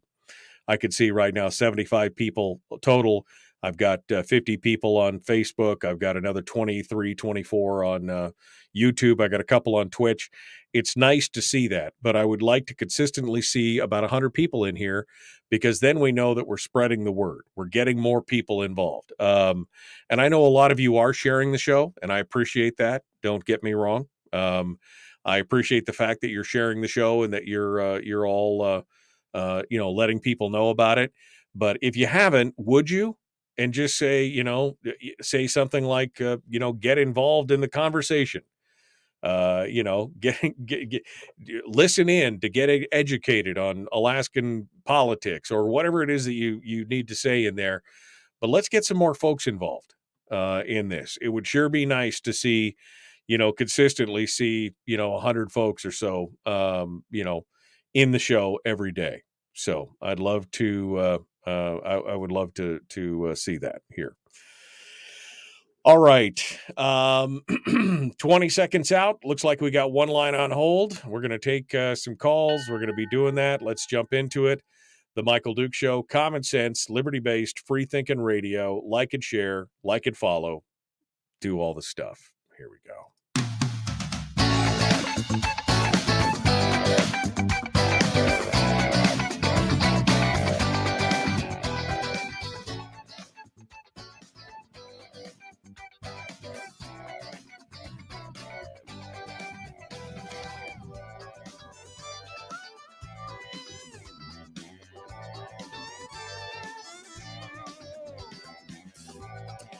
All right, here we are in the final segment of today's show, and we're bringing in the phone lines today because we can, and we'd love to hear what you guys have to say, thoughts on the election or anything else that we've covered today. I'd love to hear from you. Give us a shout, 907-433-3150. Let's kick things over here and head on over to the phones and see what you guys have to say, shall we? We'll start off over here. Good morning. Who's this? Where are you calling from? Kathy from the Peninsula. Hello, Kathy. What's on your mind?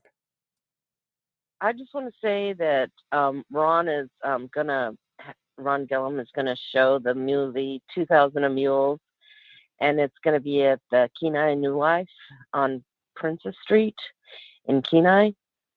And I just want to encourage people to let's just fill that building and watch it together. It's at 5:00 on Sunday. Okay. And it's it'll be over about 7. We watched it last Monday. There was probably about 35 people there. And this now is and it was like the next day was a school day. So it was mainly older people, but I'd like to see more families come and fill that building so that where people can see what really happened with our last election. Okay. And such a good movie. So it's Sunday night, 5:00 at Kenai New Life in Kenai. And let's fill that building. All right. Well, thank you for calling in and joining us. Appreciate it. For the info, let's go over here. Good morning. Who's this? Where are you calling from? This is Catfish from Kenai. Hello, Catfish. What's on your mind, sir? Hey, sir. So listening to Ron Gilham this morning, I got to tell you, I'm not trying to be critical or anything like that, but the guy just sounds low energy and just, with all due respect, just whining and complaining. I don't know if he's listening to this. I'm going to try to call him later tonight, but he's got to get his talking points ready to go, and he's got to hustle. He's got to earn. He's got to get out there to the people. I mean, I was driving to work, on Tuesday, voting day, and he's sitting there on the corner in the pouring rain with a sign. It was like, fine. You pointed it out, right? I mean, he really hasn't kind of gone out there and done anything to get out to people, but you finally see him standing out there on the side of the corner with a sign, and there's just nothing. You're not hearing anything from the guy. And with all due respect, as he's talking, he's got all these great talking points. Ruffridge is sending him an email saying, don't vote for the full PFD, that last vote there. Release that on Facebook. Get it out there. I mean, talking about the masking up in the park. I mean, these are all great talking points that he's just built a whole checklist against his opponent, and he's not using it. It doesn't make any sense. And again, he just sounds like just low energy. So I can see why people may be gossiping in the community saying, he's not doing well health-wise. Because he just seems like he's just got low energy about the whole thing. Well, I will say this. Ron has always been a very laid-back guy, and obviously not a politician by birth. But I think you're right. I think he's got a whole hit list of things that he can stand for, things that he has stood for, and you know, the bills that he talked about and the differences. And I think, yes, I think his campaign definitely needs to highlight it. I mean, here's the thing, in my opinion. I think that a candidate, and as much as I mean, I cover politics every day, but I'm not a huge fan of politics in general in like everyday life. But if I was running for office, you have to understand that the second that you're done with your session or whatever, and you know the election's coming up, I mean, you got to be in election mode. You got to start, you know, you got to start putting it out there. You got to get the signs out. You've got to get some verbiage out. And yes, even if you've got a limited war chest, you have to be able to leverage whatever it is that you do have.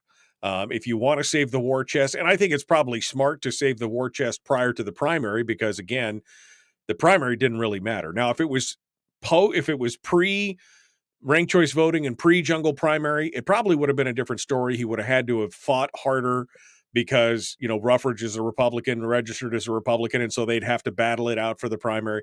It probably would have been a different story. This is a whole new deal. But I would agree with you that, you know, we should be getting this information out, highlighting the highs of what we've done, highlighting the differences between other candidates, and just getting out there. But I guess maybe this is a problem when you're not a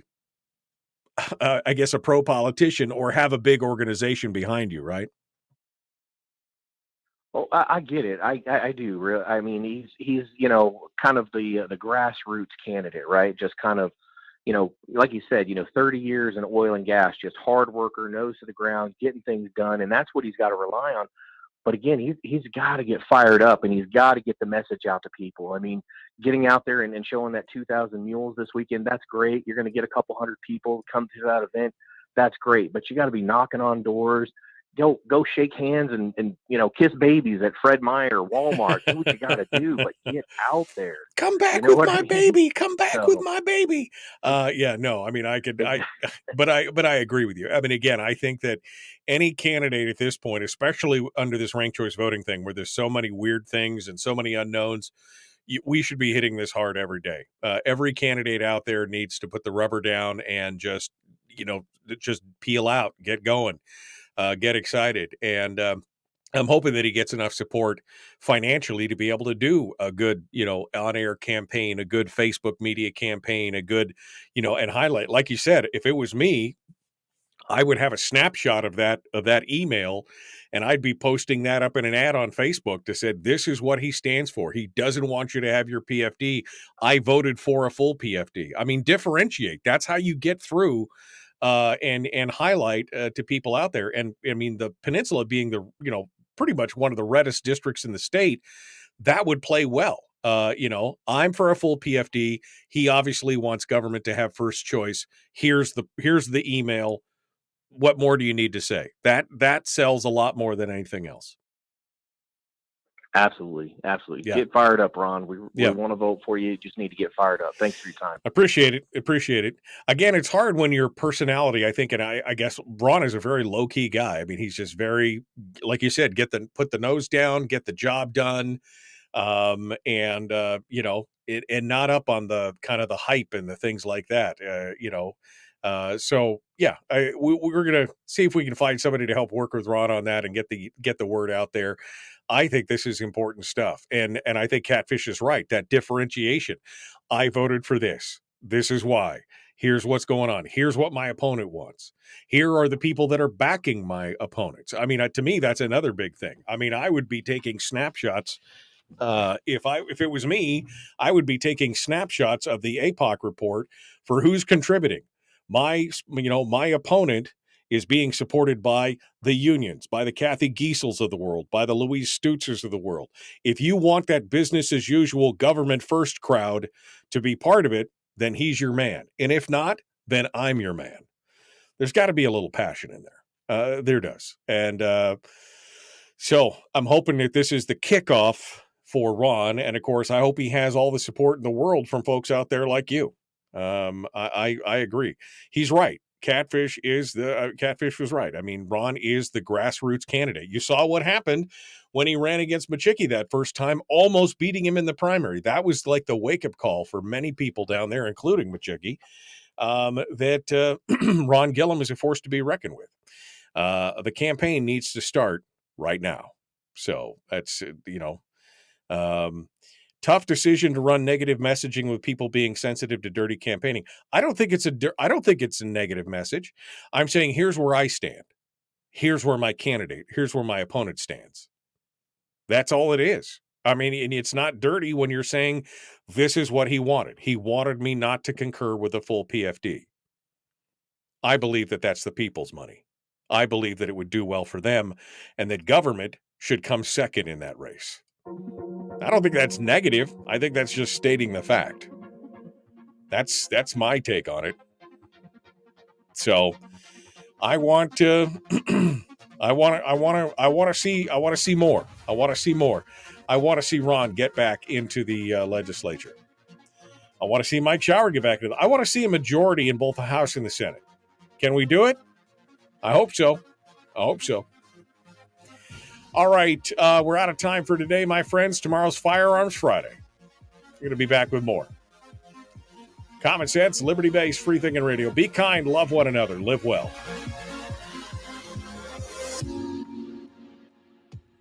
I hope all of you track down Ron Gilham and drop him a check. I hope each one of you, $20, $5, $50, $100, whatever it is you can afford. And I hope you do the same for Mike Shower and others who are struggling on the verge here. Again, remember, this primary, just a poll. That's all it was. Less than 50% of the actual vote that I think will be cast in November. But the work has got to be done now. We got to work like it matters. That's what we need to do. So keep it going. Ron, thanks for coming on board this morning. We appreciate it. Folks, thank you for coming on. And again, if you would share this show, I would be eternally grateful. Eternally grateful. And if you want to help support the show financially, become a member of the Common Sense Corps. That's how we're able to get all this fancy new stuff and computers and broadcast equipment and everything else. I would love to see more of you become members of the Common Sense Corps. Thank you for being part of it. All right, folks, we got to go. I got a whole day ahead. Common sense, liberty-based, free-thinking radio. It's what we do. It is the Michael Duke Show. We will see you tomorrow for Firearms Friday.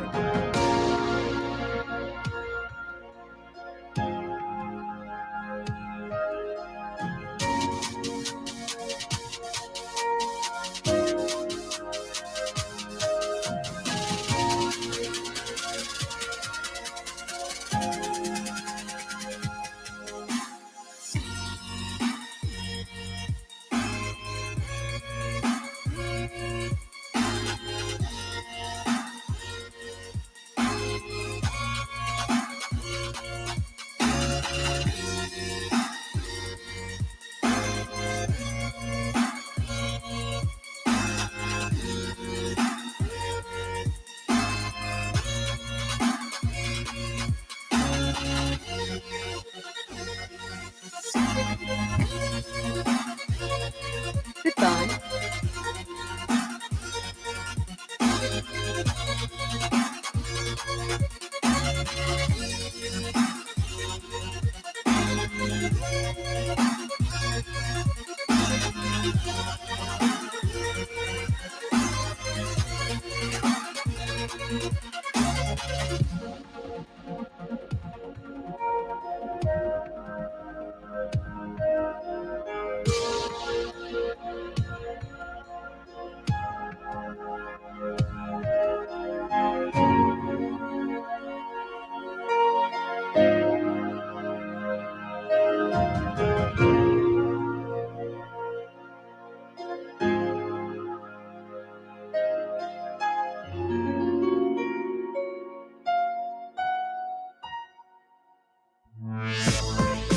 We've shed our terrestrial radio skin, and now we are slimy lizard internet people. It's the Michael Duke Show.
for